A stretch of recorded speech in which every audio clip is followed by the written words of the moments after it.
Hi everybody, thanks for stopping by my channel. This is just a quick little example of a 3D chunky album. There's a couple questions lately and I thought I would sum it up just by showing you an example. This particular one is older. I did it like, I don't know, 7 years ago, and this one is out of wood.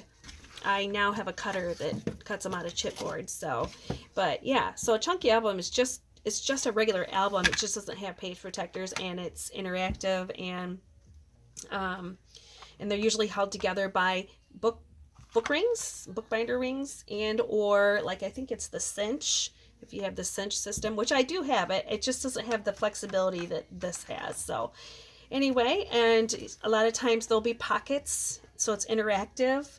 Some people like to Mod Podge them, but I don't. I just, if it falls off, I just hot glue it back on, which if I would have been thinking back then, I would have used hot glue, but I did not use, I used mainly glue dots, and some things have held up and I see some things are missing, and that's okay. But this book, it makes me laugh because the scrapbook room was so bare back then when we first moved in and I made this book.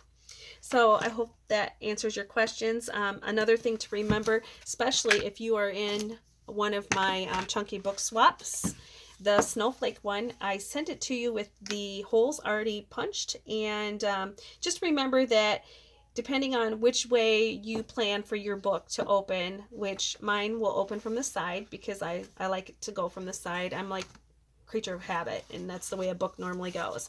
Some people can turn it, and probably will turn it and have it flip upwards, so you're looking at it from this direction. So I hope that answers your guys' questions, but remember, if you are doing it, you need to decide ahead of time which direction, because if you have paper with words, or the items, or whatever your design is going one direction, it will make a difference. So make sure you check that out.